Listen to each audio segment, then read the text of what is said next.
Hey everybody. Um, I don't like talking to the camera a whole lot, but I'm up here.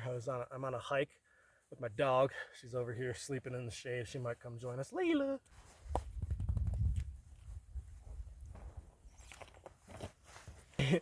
And I'm in Charleston, Nevada.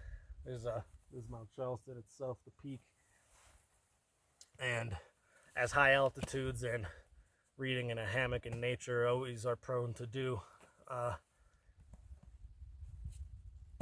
I'm consumed with a lot of thoughts, reflecting on what I just read and just all the goings on in our country and everything going on in my life and my loved ones. I finished just now reading Moby-Dick, and I would love to talk about this book for another few hours, but I'll save you the lecture. I'll just tell you should read it if you haven't. If you haven't, you likely still know. Everybody knows like something about Moby-Dick. They at least probably know Moby-Dick is about chasing a whale, hunting a whale, and you probably also know that Moby-Dick is the whale, a big giant white sperm whale. The story is rife with so many metaphors and so much symbolism, and it's enough that's why it's an enduring classic. That's why it's still ranked as one of the best written novels in the English language, and the English in it is just beautiful. This is a masterpiece. And although there's many lessons and many anecdotes and so many different parables throughout the story and in its many chapters, the overarching metaphor with the chase of Moby Dick mostly concerns the Captain Ahab, and his hunt for Moby Dick and what it does to him. You see, Captain Ahab lost his leg to Moby Dick on his last voyage. He has a stump, he's a peg leg. He helped create that image, of the peg-legged sailor that we all think of. And he is consumed with a vengeance to hunt Moby Dick, to such an extent that he begins going like kind of maniacal. It's his sole drive. It starts consuming him with pride, and his ego is so right. He can't really think or focus even when they lower the boats for other whales, because it's a whaling ship. That's their business. He doesn't even really care. He hunts them for business, really, but he gets no satisfaction out of it. He's only concerned with finding Moby Dick, chasing that and hunting that white whale. And I think about what happened 10 days ago. Today, it's the end of July. Tomorrow's August 1st, 2024. 10 days ago, our sitting president of the United States announced kind of unceremoniously that he will not be running, just, like a week after recommitting and reassuring people that he would be running, and had no plans had every plan to run and to stay in the race. And we're watching in real time this quick, Raiders of the Lost Ark, quick sandbag switch to put in his vice president as the next candidate. And I might talk about her in a second, but I really am concerned as it relates to this book. I'm talking about Joe Biden, because I think he is a great example of chasing the wrong thing and the consequences of it.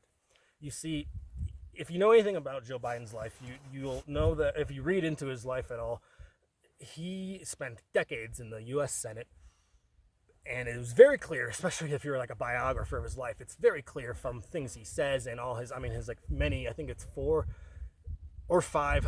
I want to say, I think if he stayed in the race, this would have been his 5th presidential run. And so he only won once before, so that's one for 4.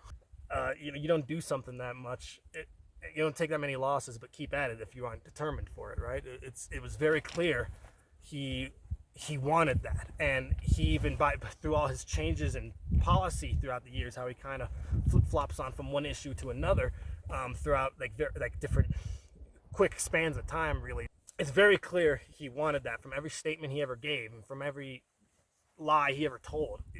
He was chasing not a white whale, but he was chasing the White House.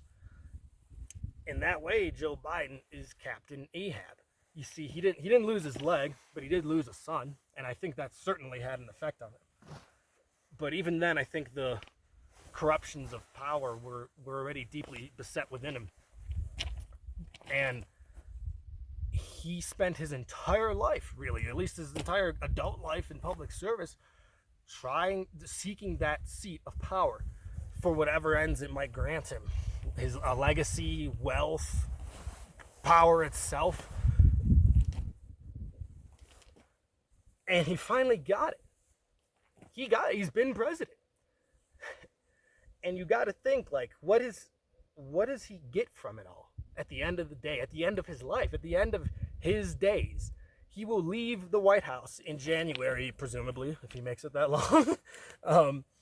He will leave the White House and he will leave this earth with this legacy of having been the chief executive of the strongest military power this world has ever seen.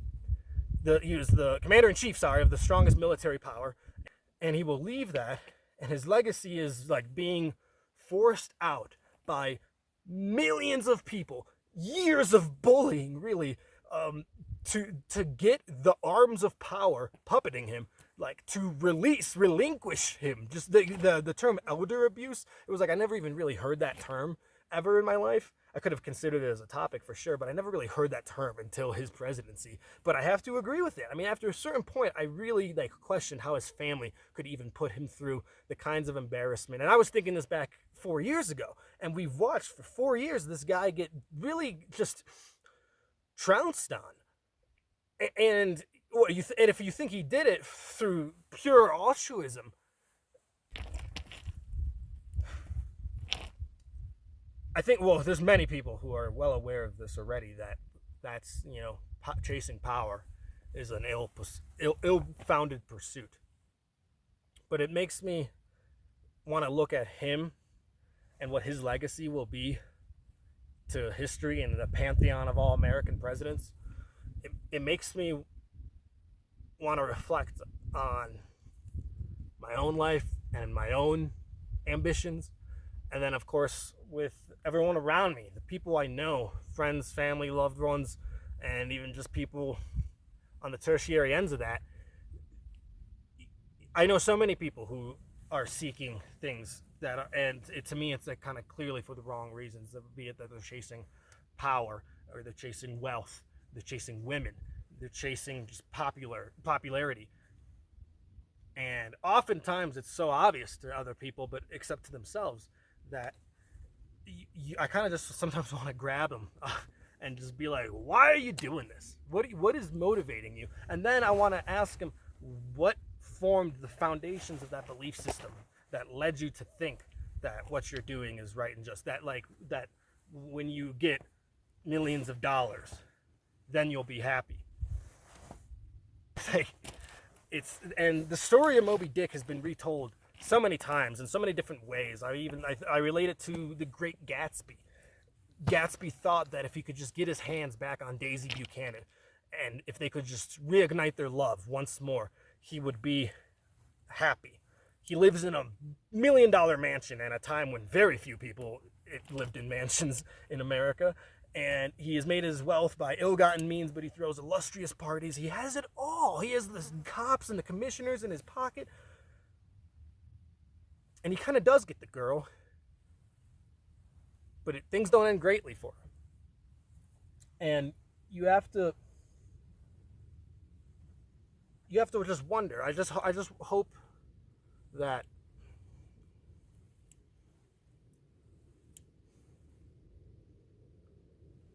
I have a friend who's kind of like obscenely rich. And I think about how lonely he is often. I have another friend who's just total lady killer.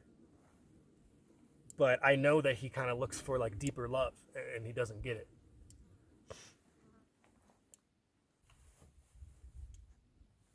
I used to be so concerned with meeting certain benchmarks at certain years of life. I've been having a hard few months, but it's like I still have this like faith. I still have this optimism. For as pessimistic as so many of my friends are about this country and the world, humanity, I still see such beauty and such goodness in the world. Something that happened a minute ago was right as I was like on the last chapters too. The last 2 pages actually. I want to say it was a golden eagle. I don't know if golden eagles are in Nevada though. I'm no avian expert, but a beautiful bird. And eagles are my favorite animal, so I'll believe in my heart it was an eagle.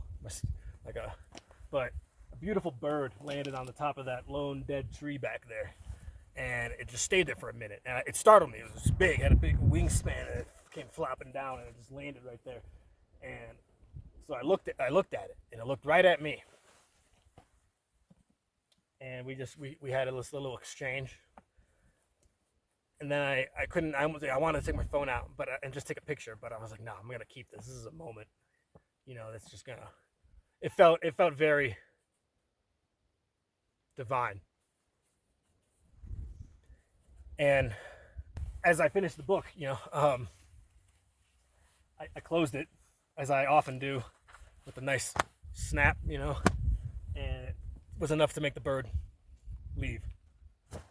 But before he did, when I closed it, I looked at it, and it turned its head right to me. And it spread its wings and soared. And it felt like, in a divine way, it felt like that was like Almighty telling me that, at least that right here, right now, on the top of this peak, finishing this book was what I was supposed to do. And so I used to be so close-minded, to signs and to things, to any kind of deeper symbolism and the events in my life. But I've been blessed by so many good people and so many God-fearing people who are not motivated by power, are not motivated by money. They are in it, whatever their pursuit be, whether it's just mothering children or teaching the next generation. Whatever it is, it's like they're content. They're totally content. It's like they almost can't. They wonder, they gawk at people driving sports cars as just like an insane display of wealth, because why would you want more? Like, how could you want more? There's such beauty here. There's such beauty in everywhere else in life. I guess what the message of all this is, the point of all of this, is that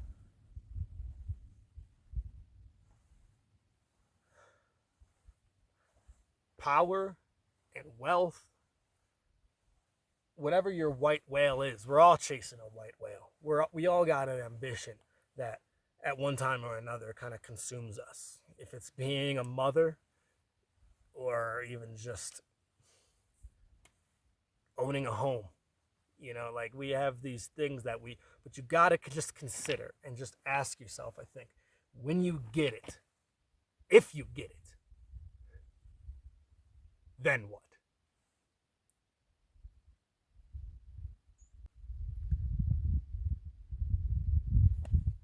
There's that Jim Carrey line. I think it's Jim Carrey, where he's like, I wish everyone can get rich and famous so that they can learn that it's not the answer.